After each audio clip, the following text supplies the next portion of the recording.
하나님의 말씀 누가복음 2장 1절부터 21절 말씀입니다. 우리 하나님의 말씀 한 목소리로 같이 받겠습니다. 그때에 가이사 아구스도가 영을 내려 천하로 다 호적하라 하였으니 이 호적은 구레뇨가 수리아 총독이 되었을 때에 처음 한 것이라. 모든 사람이 호적하러 각각 고향으로 돌아가매 요셉도 다윗의 집 족속이므로 갈릴리 나사렛 동네에서 유대를 향하여 베들레헴이라 하는 다윗의 동네로 그 약혼한 마리아와 함께 호적하러 올라가니 마리아가 이미 잉태하였더라. 거기 있을 그때에 해산할 날이 차서 첫 아들을 낳아 강보로 싸서 구유에 뉘었으니 이는 여관에 있을 곳이 없음이러라. 그 지역의 목자들이 밤에 밖에서 자기 양떼를 지키더니 주의 사자가 곁에 서고 주의 영광이 그들을 두루 비추매 크게 무서워하는지라. 천사가 이르되 무서워하지 말라. 보라, 내가 온 백성에게 미칠 큰 기쁨의 좋은 소식을 너희에게 전하노라. 오늘 다윗의 동네에 너희를 위하여 구주가 나셨으니 곧 그리스도 주시니라.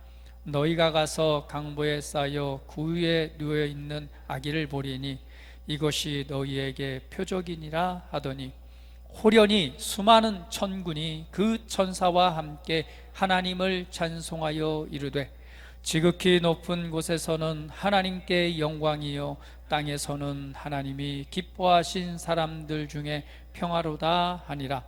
천사들이 떠나 하늘로 올라가니 목자가 서로 말하되 이제 베들레헴으로 가서 주께서 우리에게 알리신 바 그 이루어진 일을 보자 하고 빨리 가서 마리아와 요셉의 구유에 누인 아기를 찾아서 보고 천사가 자기들에게 이 이야기한 것을 전하니 듣는 자가 다 목자들이 그들의 말한 것을 놀랍게 여기되 마리아는 이 모든 말을 마음에 새기어 생각하니라. 목자들은 자기들에게 이르던 바와 같이 듣고 본 그 모든 것으로 인하여 하나님께 영광을 돌리고 찬송하며 돌아가니라. 할례 8일이 되매 그 이름을 예수라 하니 곧 잉태하기 전에 천사가 일컬은 바로라. 아멘. 할렐루야. 성탄절이 내일 모레 수요일이죠. 크리스마스 하면은 누구나 참 다 즐겁고 또한 축제처럼 우리가 생각하고 또 기뻐하는 날이기도 합니다. 믿음을 가지고 있는 사람이나 그렇지 않은 사람이나 크리스마스 하면은 왠지 기쁘고 또 즐겁고 또 평안한 것이 사실입니다. 크리스마스는 예수 그리스도의 이 땅에 태어나심을 그냥 우리가 기념해서 주님의 오심을 기뻐하는 시간들이죠. 성경적으로 본다면 예수님께서 정확한 태어난 날짜는 기록해 놓아오지 않았습니다. 12월 25일은 단순히 그날을 그냥 정해서 이렇게 예수님의 오심을 기뻐하는 거지 정확한 예수님의 생일은 아닙니다. 그러나 중요한 것은 우리가 이날을 이렇게 절기로 생각해 보면서 예수님은 어떤 분이신가, 예수님은 누구신가 우리가 다시 한번 생각해 보고 그것을 묵상해 봄으로 말미암아 예수님에 관해서 알고 또 우리의 믿음이 조금 더 성숙하고 주님을 닮아가는 모습으로 나타나야 될 것입니다. 오늘의 본문 말씀은 예수님께서 탄생하던 그 장면을 우리에게 보여주고 있습니다. 성경은 예수님에 관해서 말하기를 성경대로 이 땅에 태어났고 성경대로 이 땅에 오셔서 성경대로 죽으시고 성경대로 부활하셔서 성경대로 구원을 이루신 분이라고 말씀을 하고 있습니다. 이것처럼 2000년 전에 이 땅에 오신 그 예수님에 관해서 그 탄생과 그리고 그분이 행하신 일들은 이 하나님의 말씀인 성경을 통해 참 자세하게 기록되어져 있습니다.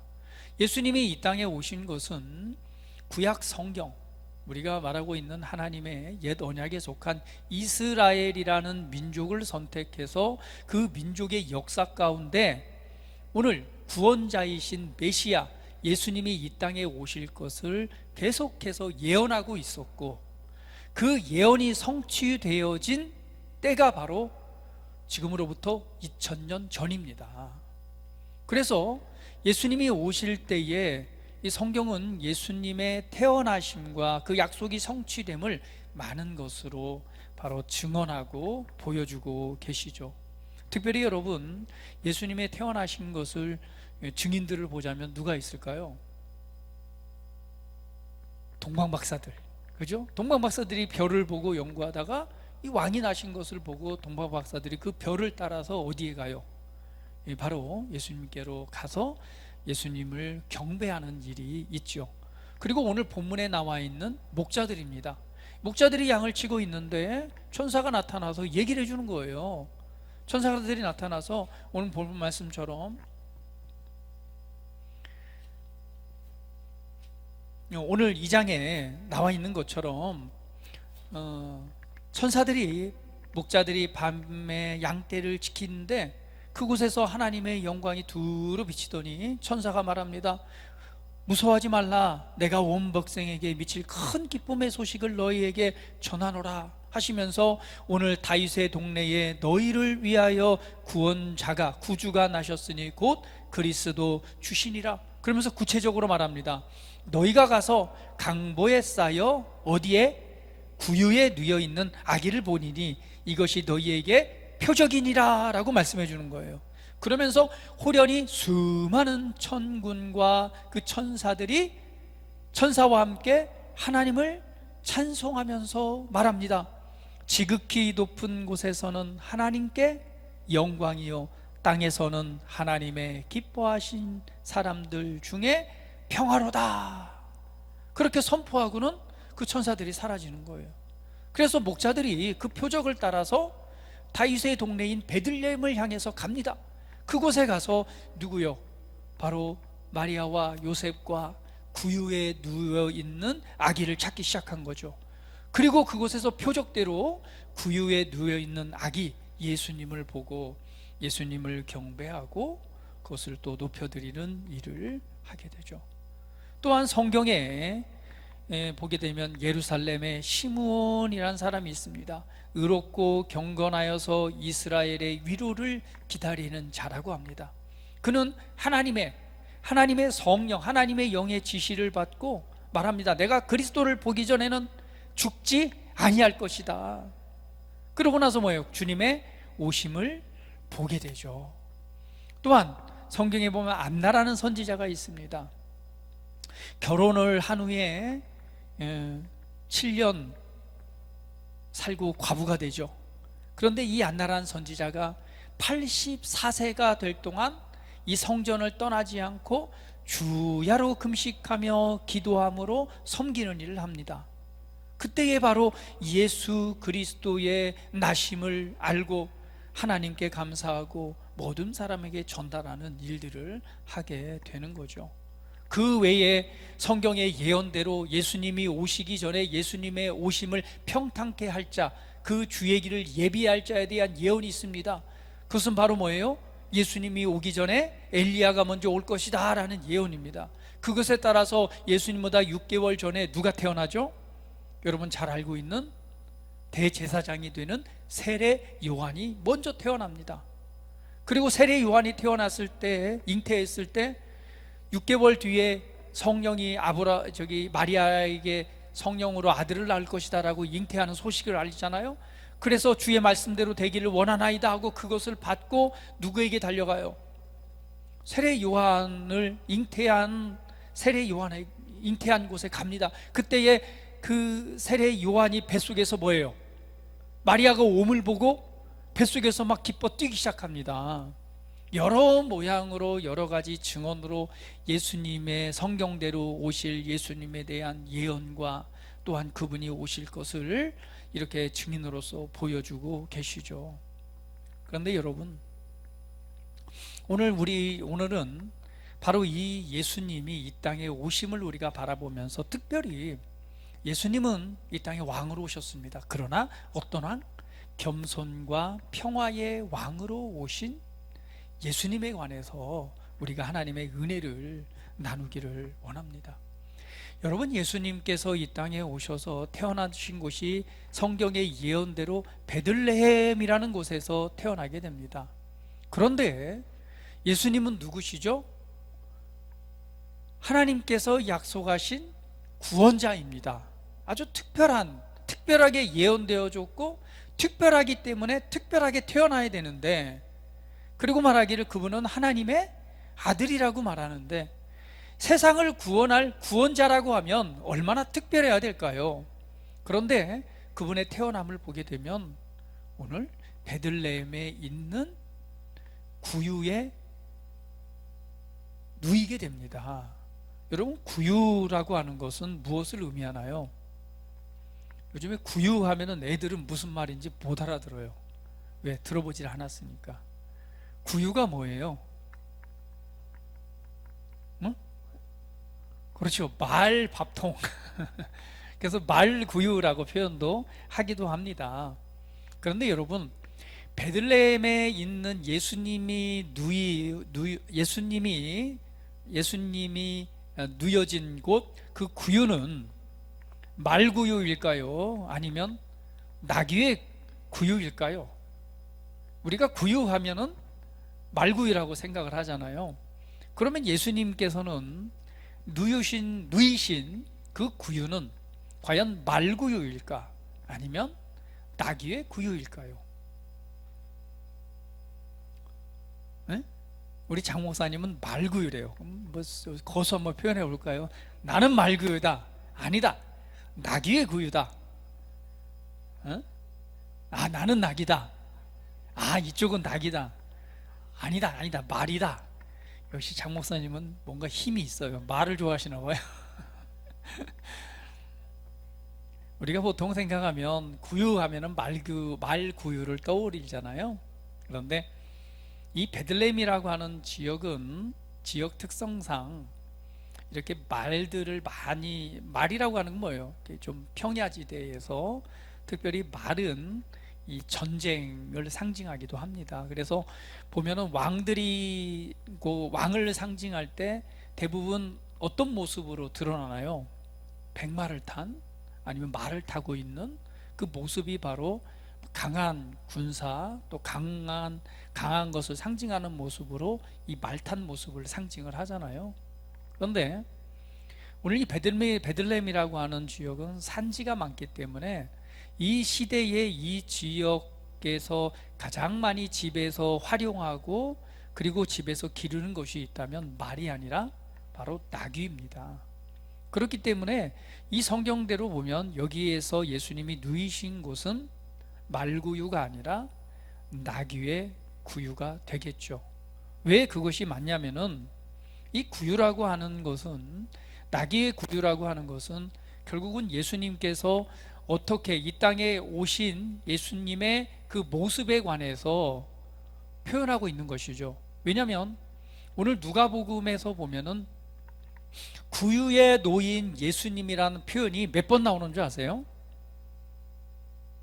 구유라는 표현이 몇 번이 나올까요? 구유에 누이셨다. 한번 찾아보세요. 언약이 몇 번이에요? 구유에 누이셨다. 구유에 누인 아기를 볼 것이다. 구유에 놓인 아기를 보고. 그러면 구유라고 하는 누이었다는 표현이 몇 번 나올까요? 찾아보게 되면 3번이 나오게 됩니다. 여러분, 성경에서 어떤 단어나 어떤 사건에 대해서 3번 이상이 거론하는 것은 완전한 약속, 그리고 완전한 것, 완전함을 표현할 때 바로 이 3이라는 것을 사용합니다. 그래서 이 구유라고 하는 것을 3번 정도 이렇게 거론했다는 것은 무엇을 뜻하나요? 여기에는 상징성이 있는 것입니다. 왜 예수님이 구유에 누이셨을까? 3번을 표현한 것은 그 예수님께서 오심에 대한, 예수님에 관한 무언가를 보여주고자 하는 모습입니다. 그래서 이 구유는 어떤 구유를 말하느냐?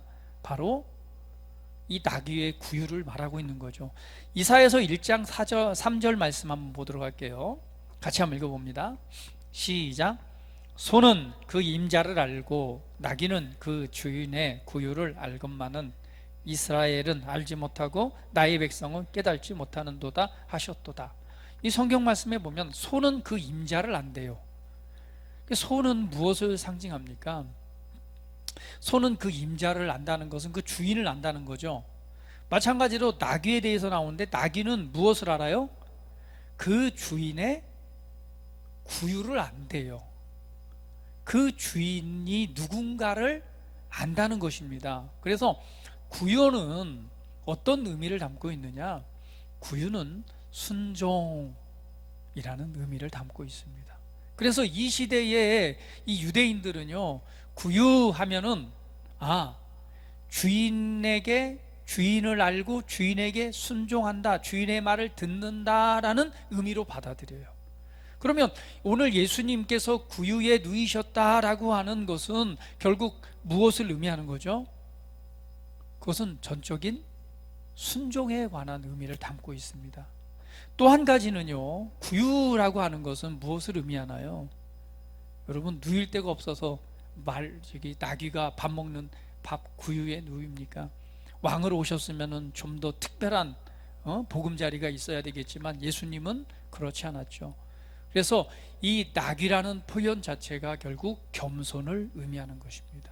그래서 예수님이 구유에 놓이신 것은 주인에 대한 완전한 순종을 의미하고, 또한 예수님께서는 이후에 예루살렘을 입성하실 때에 무엇을 타시죠? 한 번도 타보지 않은 어린 나귀를 타고 예루살렘을 입성하십니다. 그때 수많은 사람들은 얘기를 합니다. 우리의 이스라엘의, 우리 유대의 새로운 왕이 오셨다라고 이 종려나무 가지를 흔들면서 그 왕을 환영합니다. 그런데 대부분 그 왕들이 입성을 할 때는 멋있게 어떤 것을 타요? 백마탄 왕자처럼 백마를 탄다든지 아주 그냥 멋진 말을 타고 입성해야 되는데, 예수님께서 타신 말은 한 번도 멍에를 매지 않은 어린 나귀를 타고 예루살렘을 입성하십니다. 그 모습이 얼마나 화려했을까요? 어린 나귀를 타고 오시는 예수님이 그렇지 않은 거죠.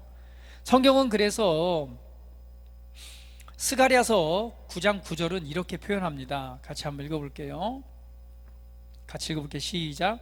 시온에 따라 크게 기뻐할지어다, 예루살렘에 따라 즐거이 부를지어다. 보라, 내 왕이 내게 임하시나니 그는 공의로우시며 구원을 베푸시며 겸손하여서 나귀를 타시나니 나귀의 작은 것 곧 나귀 새끼니라. 그러니까 예수님께서 왕으로 오셔서 무엇을? 어린 나귀 새끼 탈 것을 미리 성경은 예언하고 있어요. 너희들에게 왕이 태어날 것이다. 그런데 그 왕은 너희에게 구원을 베푸시는데, 그 왕은 너무도 겸손해서 나귀를 타고, 근데 나귀를 타는데 그것도 나귀의 작은 것 곧 나귀 새끼를 탈 것이다 라고 스가랴서에 예언을 하고 있습니다. 이처럼 2000년 전에 예수님께서는 나귀의 구유에서 태어나셔서 그분이 드디어 하나님 앞에 순종함으로 그 인생을 살아가시면서 마지막으로 예루살렘에 입성하실 때에 이 성경의 예언대로 그분은 무엇을 타셨어요? 어린 나귀의 그 새끼를 타고 바로 예루살렘을 입성하시는데, 이 모습을 가리켜 뭐라고 말씀합니까? 그는 겸손하여서라고 말씀하고 있습니다. 그러면 오늘 우리가 예수님의 오심을 우리가 생각해 보면서, 예수님은 구원자로서 이 땅에 오셨습니다. 예수님은 하나님의 아들로서 이 땅에 오셨습니다. 이 온 우주 만물의 주인이시고 이것을 창조하신 창조주의 아들이십니다. 얼마나 우리가 바라볼 때 높고 위대하고 크신 분이십니까? 그런데 그분은 겸손하여서 이 땅에 오셨을 때 나귀의 구유에 누이셨고, 그리고 또한 예루살렘의 이후 성인이 되어서 하나님의 일을 이루어 가시고 왕으로서 임하실 때에, 예루살렘에 임하실 때에 바로 어린 나귀 새끼를 타고 가셨습니다. 그러면 예수님은 어떤 분이신가에 대해서 우리가 조금은 이해할 수 있겠죠. 예수님은 왕이시지만, 예수님은 하나님이시지만, 예수님은 하나님의 아들이시지만, 그분은 겸손의 왕으로 이 땅에 오셨음을 알 수가 있습니다. 그러면 예수님의 그 모습을 우리가 조금이나마 엿본다면 예수님은 겸손의 왕이셨다는 사실을 알 수가 있습니다. 예수님이 가지셨던 태도 중에 바로 이 겸손의 태도였던 거죠. 그래서 예수님은 겸손의 왕으로서 이 땅에 오셨고, 구유에 누이셨다는 것은 무엇을 의미한다고 그랬죠? 순종을 의미한다고 그랬죠. 그래서 빌립보서 2장 6절, 7절, 8절 말씀에 보면 그것을 이렇게 설명하고 있습니다. 구유에 누이셨다는 것은 하나님의 뜻에 온전히 순종한 바로 메시아 구원자로서의 예수님을 보여주고 있는 것입니다. 같이 읽어볼게요. 그는 근본 하나님의 본체시나 하나님과 동등됨을 취할 것으로 여기지 아니하시고 오히려 자기를 비워 종의 형체를 가지사 사람들과 같이 되셨고, 사람의 모양으로 나타나사 자기를 낮추시고 죽기까지 복종하셨으니 곧 십자가에 죽으심이라. 아멘. 여기에서 예수님에 관해서 말하고 있습니다. 그는, 예수님은 하나님의 본체시나, 이건 무슨 말이에요? 예수님은 하나님과 같다는 거예요. 그래서 성경은 하나님의 아들이라고 표현합니다. 예수님은 하나님이시지만 하나님 창조주와 동등됨을 여길 것으로 살지 아니하시고 오히려 자기 자신을 비워내서 종의 형체를 가지사 사람들과 같이 되셨다라고 말합니다. 그러니까 예수님은 하나님이시고 사람을 창조하신 창조주이시지만 그 자리에 있는 것을 뭐하고 버려두고 도리어 자기를 낮추시는데 어떤 모습을 입어요? 바로 종의 형체인 사람의 모습을 입고 이 땅에 태어나셨다라고 말합니다. 그리고 또 설명하기를 사람의 모습으로 자기 자신을 낮추셨는데 어디까지 가느냐? 죽기까지 복종하셨으니 곧 십자가의 죽음이라 라고 표현하는 거예요. 그러니까 예수님은 하나님이시지만 창조주이시지만 자기 자신을 하나님과 하나님의 자리에 있는 것을 뭐 하시고? 버리시고 도리어 창조물인 피조물인 사람의 몸을 입고 이 땅에 보이셨습니다. 그런데 그것으로 끝난 것이 아니라 하나님의 뜻에 순종하는데 어디까지 나아가요? 바로 십자가에서 고난을 받고 죽는 자의 자리까지 가시는 것입니다. 그것이 바로 뭐냐면 예수님의 순종이에요. 그래서 그분은 태어나실 때 구유에 놓이셨습니다. 어떻게요? 구유에 누이신다는 것은 전적으로 하나님의 뜻을 따라서 온전히 순종하는 삶을 살아가는 자라는 것을 표현하는 모습이 바로 구유에 놓이신 것입니다. 이것이 바로 예수님의 삶이셨습니다. 그래서 예수님은 그대로 사람의 몸을 이 땅에 입고 오셨고, 그리고 어디까지요? 십자가에서 고난받고 죽는 자의 자리까지 나아가십니다. 그래서 성경은 표현하기를 도살장에 끌려가는 양과 같다고 그랬어요. 도살장에 끌려가는 양. 도살장 죽으러 가는 걸 압니다. 여러분 도살장에 끌려가는 것 저기 보신 적 혹시 있으신가요? 알죠. 동물들도요. 소들도 알고 다 압니다. 거기 가면은 죽는 걸 알아요. 그럼에도 불구하고 눈물 흘리면서 그 길을 걸어가잖아요. 예수님을 표현하기를 도살장에 끌려가는 양과 같지만 아무런 소리를 내지 않고 그 길을 걸어가신 것을 표현하고 있습니다. 이것이 뭐냐? 순종입니다. 예수님께서 이 땅에 오신 그 목적이 있다면 바로 하나님의 뜻을 이루기 위해서 이 땅에 오셨고, 하나님의 뜻을 이루는 것은 그분은 우리를 구원하시기 위해서 저와 여러분에게 생명을 주시고 새로운 인생과 새로운 생명의 삶을 주기 위해서 그분은 십자가에서 죽는 죽음의 자리까지 나아가셔야 했습니다. 그래서 예수님은 그 길을 따라 걸어가신 바로 겸손 그리고 순종 평화의 왕으로 이 땅에 오신 분입니다. 그러면 예수님께서 가지신 바로 우리는 예수님의 모습을 조금은 이해하고 알 수 있겠죠. 오늘 우리는 예수님을 믿는 사람들입니다. 예수님을 믿는다는 것은 예수님을 따르는 자들이에요. 우리가 예수님을 추구하는 것, 결국 그분을 닮아가는 것이 우리가 이 땅에서 또 추구하고 보여지는 모습이 돼야 될 것입니다. 우리는 예수님을 닮아가는 자입니다. 예수님을 닮아간다면 예수님에 관해서 조금 더 알아야 되겠죠. 오늘 예수님은 겸손의 왕으로 이 땅에 오셨습니다. 여러분, 겸손이라고 하는 것은 무엇입니까? 겸손이라고 하는 것은 낮아짐을 의미하는 것이죠. 여러분, 예수님이 가지셨던 정말 그 본질적으로 이 땅에 오시면서 가지셨던 모습은 겸손의 왕으로 오셨습니다.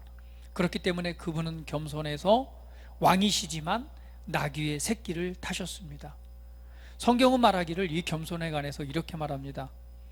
마태복음 18장 2절, 3절, 4절 말씀 한번 읽어볼게요. 예수님께서도 이렇게 말씀하시죠. 읽어볼게요. 예수께서 한 어린아이를 불러 그들 가운데 세우시고 이르시되 진실로 너희에게 이르노니 너희가 돌이켜 어린아이들과 같이 되지 아니하면 결단코 천국에 들어가지 못하리라. 그러므로 누구든지 이 어린아이와 같이 자기를 낮추는 사람이 천국에서 큰 자니라 라고 말해요.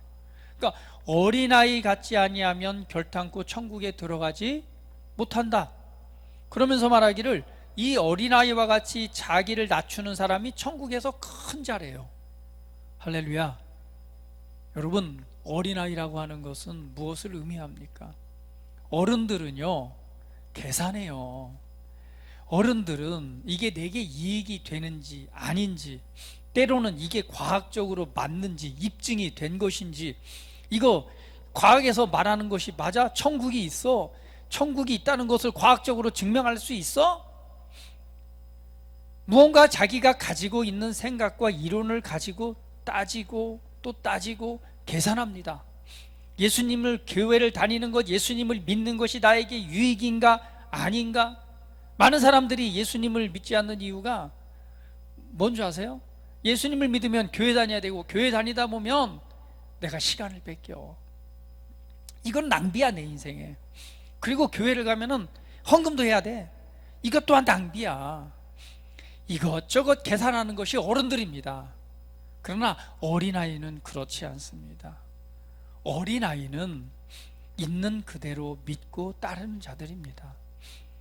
오늘 너희가 어린아이같이 되지 않으면 결단코 천국에 들어가지 못하리라 라고 하는 것은 우리 어린아이와 같은 마음입니다. 순전함으로 하나님의 말씀을 있는 그대로 받아들이는 자, 이것이 바로 어린아이죠. 여러분, 그러면서 말씀하기를 어린아이와 같이 자기를 낮추는 사람이 천국에서 큰 자래요. 여러분, 하나님의 나라에서 큰 자는 어떤 자다? 자기 자신을 낮추는 자가 큰 자래요. 대부분의 많은 사람들은 높아지려고 합니다. 높은 곳에 서려고 하고 자기 자신의 영광과 자기 자신의 높음을 자랑하려고 하고 그 자리에 서려고 합니다. 많은 사람들은 섬기기보다는 섬김을 받기를 원합니다. 그래서 그 인정받기 위해서 대단히 노력하고 대단히 수고하고 많은 일들을 행합니다. 그런데 여러분, 천국에서 진짜 큰 사람은 자기 자신을 높이는 사람이 아니라 자기 자신을 낮추는 사람입니다. 그런데 여러분, 자기 자신을 낮추기 위해서는 먼저 뭐 해야 될까요?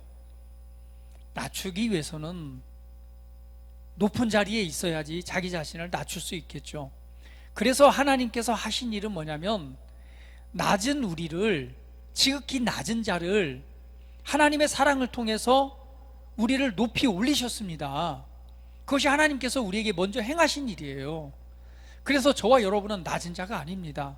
저와 여러분은 그리스도 안에 들어옴으로 말미암아 정말 그리스도 예수 안에서 새로운 신분을 부여받았습니다. 과거는 종의 아들이고 노예와 노비의 자녀였다면, 이제는 예수 그리스도 안으로 들어옴으로 말미암아 하나님의 자녀가 되는 위치, 그 영광의 자리로 우리를 그냥 들어 올리셨어요. 그러니까 저와 여러분은 낮은 자가 아닙니다. 저와 여러분은요, 하나님의 자녀로서의 신분이 상승된 자들입니다. 그렇기 때문에 우리는 예수님을 따라서 우리 자신을 낮출 수 있는 거예요. 왕으로서, 왕의 아들로서, 하나님의 아들로서 섬김을 받고 해야 할 수 있는 존재이지만, 우리는 그리스도의 마음을 갖고 다른 사람을 섬길 수 있는 자기 자신을 낮출 수 있는 자가 된 것입니다. 바로 자기 자신을 낮추는 자가 천국에서 큰 자래요. 여러분, 이 땅의 삶을 살아가시면서 항상 겸손한 태도를 가지시기를 축복합니다. 여러분, 사람들이 그러면 언제 겸손해질 수 있는지 아세요? 우리가 그리스도 안에서 어떤 존재인가를 알 때, 우리는 우리의 신분과 위치를 알 때, 우리는 그 자리를 알고 우리 그 자리에 있음을 우리가 인식하고 믿음으로 기뻐할 수 있습니다. 그런데 사람들이요, 자기 자신을 낮추는 것이 얼마나 어려운 줄 아세요? 여기 많은 여러분들 계시지만 자기 자신을 스스로 낮춘다는 것, 여러분, 그게 어때요? 잘 되십니까? 정말 쉽지 않은 것이죠. 그런데 많은 경우에 사람들이 언제 자기 자신을 좀 이렇게 감정적으로 좀 겸손한 마음을 갖게 되냐? 첫 번째 봤더니요, 사람들이 자기의 죄를 느끼고 깨달을 때 자기 자신을 겸손하게 여긴답니다.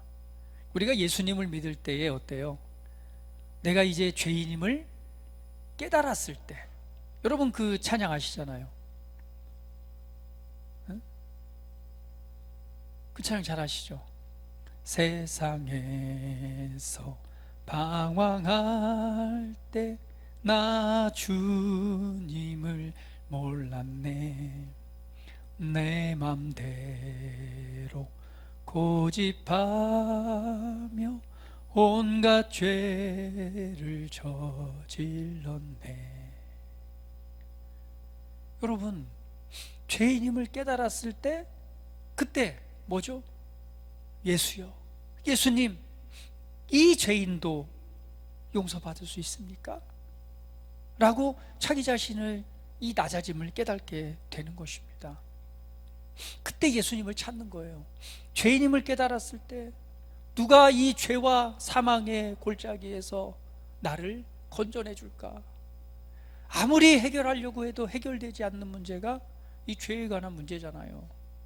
그때 깨달았을 때, 주여 주여 주여, 예수님 예수님, 이 죄인도 용서받을 수 있습니까? 이 죄인도 이 죄에서 자유로워질 수 있습니까?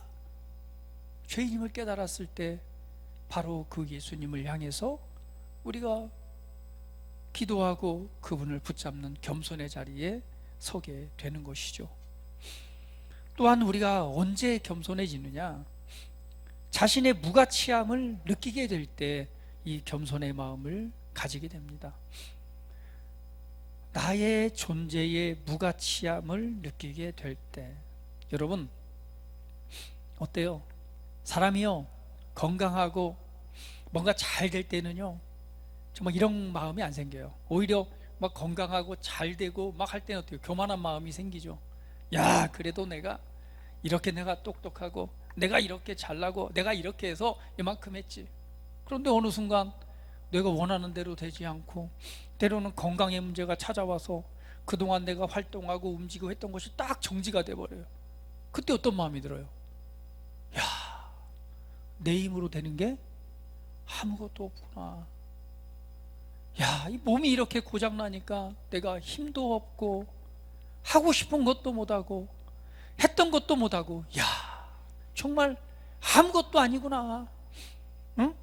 그 힘이 있고 건강할 때는 다 할 수 있을 것 같고, 다 내가 한 것 같고, 다 내 거야, 내가 이렇게 잘났으니까 할 수 있는데, 어느 순간에 그냥 몸이 고장이 나고 때로는 문제가 생겨갖고 아무것도 할 수 없는 그 자신의 무가치함을 깨달을 때 비로소 깨닫습니다. 야, 정말 하나님의 은혜가 아니고는 내가 살 수가 없구나. 내가 건강하고 성공하고 한 것도 돌아보니까 모든 것이 하나님의 은혜였구나. 모든 것을 바라보니 그냥 있다가 사라지는 안개와 같구나. 내가 붙잡고 있고 잡았다고 취했다 하나 이거는 아무것도 아니구나 라는 것을 깨닫게 되는 것이죠. 그래서 자신의 어떤 무가치함을 느끼게 될 때 사람은 겸손해지게 됩니다. 그러면서 하나님의 은혜를 구하게 되는 것이죠. 때로는 사람이요, 자신의 한계를 느낄 때에 겸손해지게 됩니다. 우리 여러분 젊었을 때는 어때요? 모든 것을 다 할 수 있는 마음이 들죠. 젊음이 있기 때문에 뭐든 나도 다 성공할 수 있고 저거 나도 다 할 수 있고, 생각하기를 나는 어떤 존재, 나는 숨겨진 진주와 같아. 나는 다듬어지기만 하면 그 빛을 엄청나게 발할 수 있어. 그런데 그런 모습을 가지고 어떤 것에 도전하고 노력하다 보면은 어때요? 한계에 부딪히게 되죠. 야, 내 노력과 내 힘으로는 되지 않는구나. 그 한계를 부딪힐 때에 우리는 이 겸손, 낮아지게 되죠. 겸손의 마음을 갖게 됩니다. 또한 사람들은요, 언제 겸손해지느냐? 하나님의 거룩함과 하나님의 영광을 바라볼 때에 겸손해집니다. 여러분, 이사야서에서 보면 천사 스랍들이 하나님의 영광을 보고 어때요?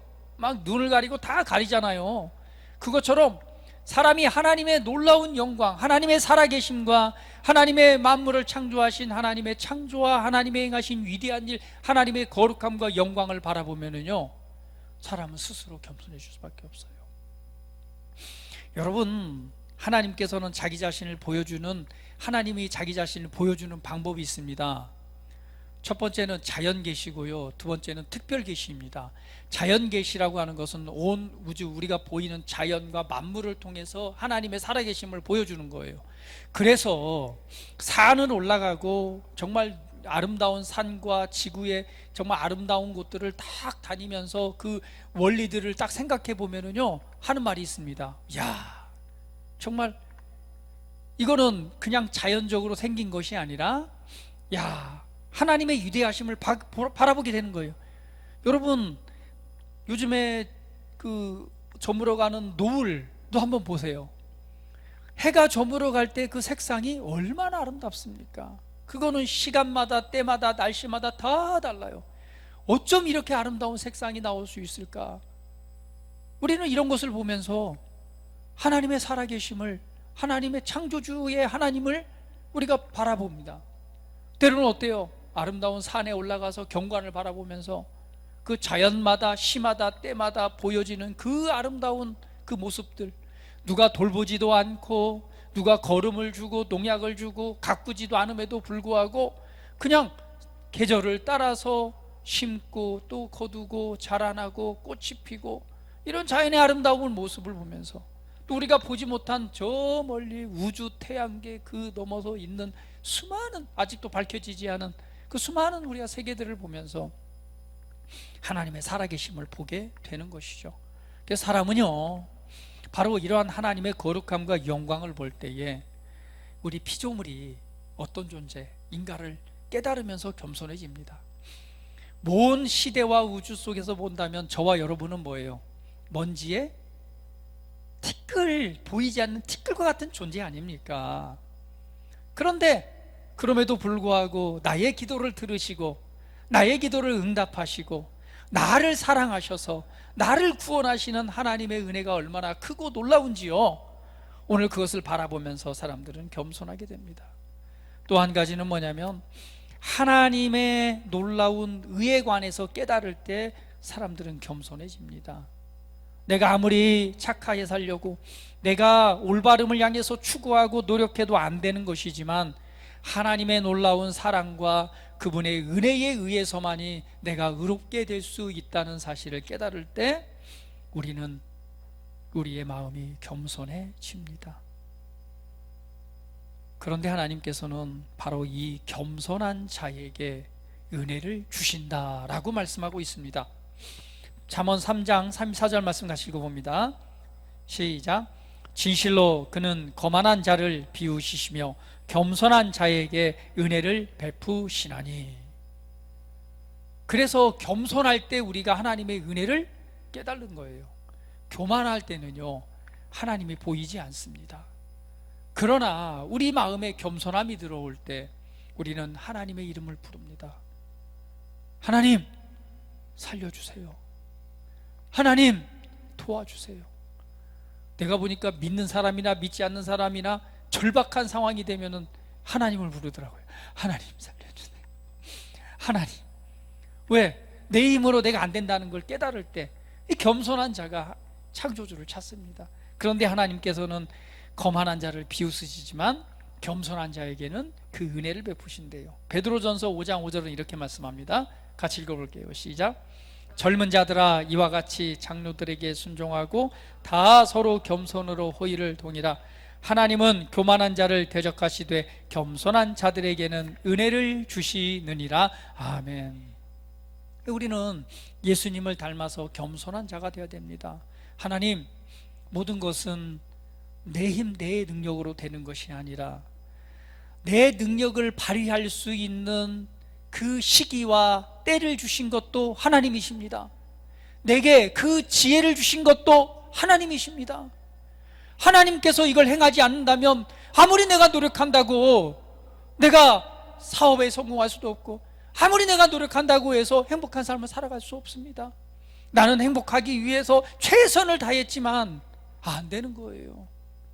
모든 것은 하나님의 은혜임을 깨닫게 되는 것입니다. 겸손함이란 나 자신을 깨닫고 하나님의 은혜를 알고 그분을 의지할 때 오늘 그분께서 향하신 하나님의 놀라운 삶들이 내 안에 더욱 가득 차게 될 것입니다. 이것은 계산으로 계산될 수 없는 거예요. 우리는 그럴 때에 평안함을 누리고 안식을 누릴 수 있습니다. 내가 해서 여기까지 오는 것이 아니라 하나님께서 행하시니까 그 일들이 이루어지니 얼마나 평안과 위로가 있는 삶이 되겠습니까? 돌아보면 모든 것이 은혜임을 우리가 알 수 있습니다. 겸손은 바로 결국은 이 겸손한 마음은 예수님을 주로 알고 예수님을 따르는 삶, 결국은 알게 됩니다. 야, 결국 내가 인생 가운데 내가 믿고 따르고 의지할 분은 예수님밖에 없구나.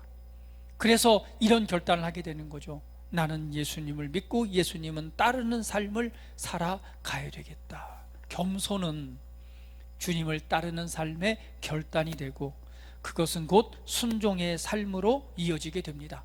여러분, 베드로 잘 아시잖아요. 베드로는 고기 잡는 전문가입니다. 어부입니다. 갈릴리 바닷가에서 고기 잡는 데는 전문가예요. 이 베드로가 고기를 잡기 위해서 밤에 배를 타고 나가서 그물을 던집니다. 밤새, 왜? 그때 가면은 고기를 많이 잡을 수 있기 때문에 그 밤에 나간 거예요. 그 밤에 나가서 오징어를 잡았는지 아니면 갈치를 잡았는지 고등어를 잡았는지는 모르겠지만 그 밤에 고기를 잡을 수 있기 때문에 밤새도록 그물을 던지고 고기를 잡는데 한 마리도 잡지 못했어요. 그래가지고 실망해가지고 이 새벽이 되니까 이 아침이 돼서 이 강가에 대놓고 이 그물을 딱 정리하고 있는데 예수님께서 딱 오신 것입니다.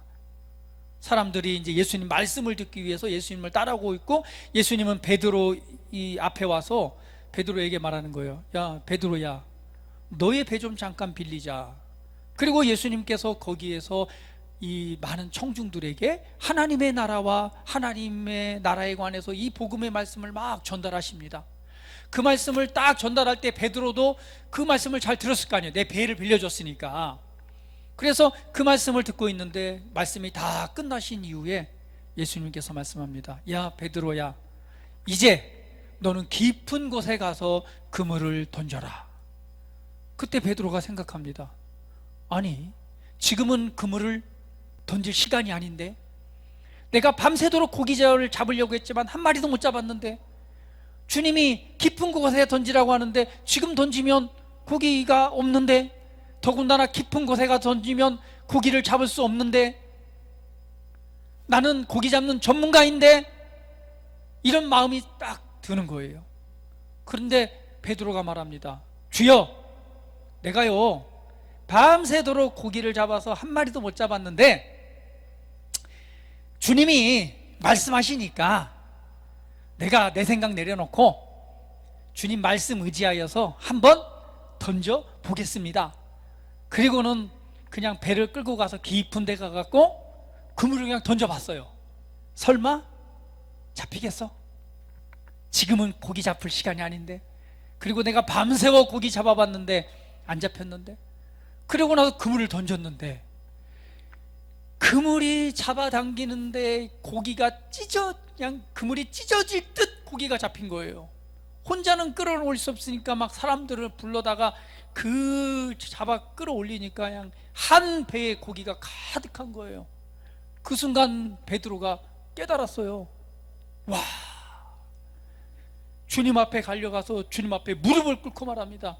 주님, 제가 죄인입니다. 그냥 나를 떠나세요. 나 같은 죄인이 어디 있습니까? 그냥 그 순간 낮아지고 그 순간 겸손해진 거예요. 그랬더니 예수님이 말합니다. 베드로야, 이제는 네가 나를 따라오라. 이제 내가 고기를 낚는 어부가 아니라 사람을 낚는 어부가 될 것이다 라고 마시면서 이 베드로를 콜링하십니다. 여러분, 우리는 이 베드로의 모습을 보면서 겸손을 배우게 됩니다. 그리고 예수님을 따르는 자의 결단이 이루어지죠.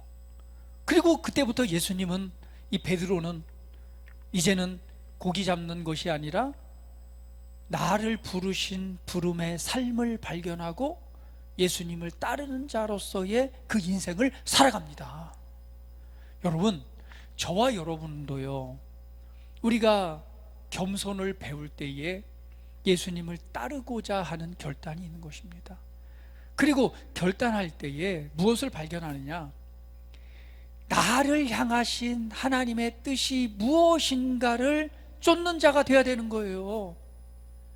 우리는요, 언젠가는 다 이 땅의 삶을 마감하고 주님을 만나게 됩니다.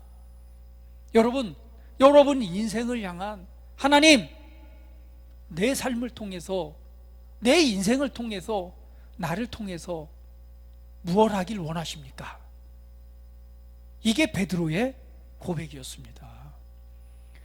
여러분, 겸손의 왕으로 오신 예수님, 우리는 겸손을 배워야 되고요, 겸손함으로 또한 순종을 배워야 됩니다. 순종이라고 하는 것은 하나님의 뜻을 쫓아 사는 삶입니다. 그러면 여러분, 한 번쯤은 이렇게 생각해 보십시오. 하나님, 이 땅의 삶에서, 내 인생 가운데서, 내 삶 전체에서 하나님, 내가 해야 될 일은 무엇입니까? 하나님, 나를 통해 뭘 하시기 위해서 나를 부르셨습니까? 오늘 내가 그 일을 발견하고 그 일을 행한다면 이 땅에서 최고의 삶을 사는 사람입니다. 할렐루야, 할렐루야. 우리가 주님 앞에 섰을 때 주님 말하는, 잘하였도다 충성된 종아, 그리고 거기에 합당한 대우를 해주실 것입니다. 오늘 여러분, 내가 나이가 10대였던, 아니면 60대건, 아니면 내가 70대건 상관없습니다. 주님의 부르심은, 내가 주님의 부르심을 발견한 그때가 최고의 때입니다. 50년 충성했다고? 아니요. 60년 내가 예수님 믿었다고? 아니요. 5년 아니요. 1년 믿었다고?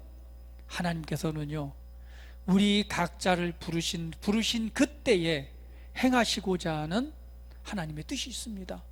오늘 그것을 붙잡고 그것을 발견하고 오늘 예수님을 닮아서 오늘 겸손과 또 순종함으로 오늘 예수님을 따르는 저와 여러분이 되기를 축복합니다.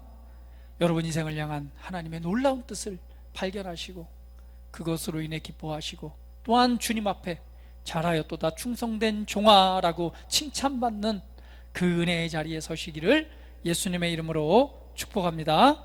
다 같이 기도드리겠습니다. 오늘 예수님께서는 겸손의 왕으로 또 순종의 왕으로 이 땅에 오셨습니다. 그래서 예수님은 말 구유에 누이셨고 또 이후에 나귀를 타고 왕으로서 또 보습을 나타내셨습니다.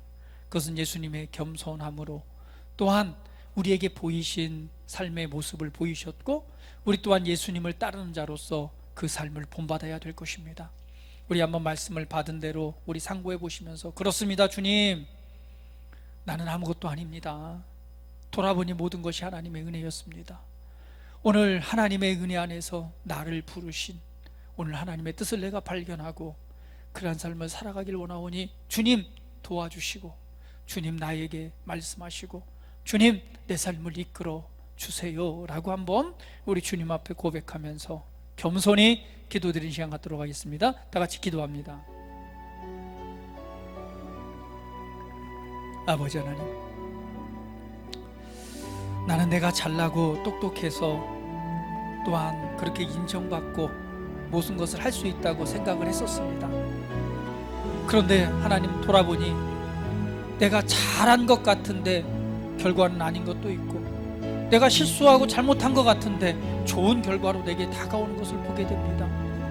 돌아볼 때 우리가 최선을 다하고 노력은 해야 되겠지만 결국 그 모든 것을 이루시는 분은 하나님임을 보게 됩니다.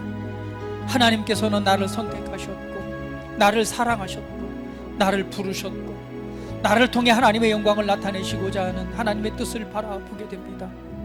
오늘 겸손히 우리 자신의 마음을 내려놓고 하나님께서 나를 통해 하시고자 하는 일들의 이 시간 귀 기울여 봅니다. 그것은 내가 생각하고 계획한 것보다 더 큰 것으로 더 큰 열매로 나타나게 될 것입니다. 내가 이루고자 했던 것은 지금이 한계이지만 하나님께서 나를 통해 하시고자 하는 일은 그 한계가 없음을 나는 바라보게 됩니다. 주님, 겸손히 내 자신을 내려놓고 오늘 나를 향한 우리 주님의 뜻에 순종하고 따르기를 원합니다. 하나님, 나를 향한 하나님의 계획을 가르쳐 주시고 내 삶을 이끌어 주셔서 이 세상에 살아가는 동안 나를 통한 하나님의 영광을 나타내시옵소서. 사랑하는 아버지 하나님, 우리 사랑하는 성도들 위해 이 시간 하나님의 영으로 충만하게 좌정하시옵소서. 성령으로 하나님 말씀하여 주시되 진리 가운데로 인도하여 주시고 행할 바를 알게 하여 주시고 오늘 힘주시고 능력과 은혜를 더하여 주시사 아버지의 살아계심과 그 영광을 우리 사랑하는 성도들의 삶을 통해 나타내시옵소서.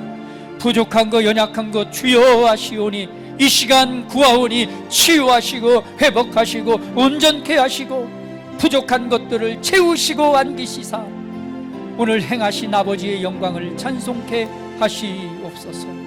찬양합니다. 경배합니다. 왕 되신 주님 높임을 받으시옵소서. 경배합니다.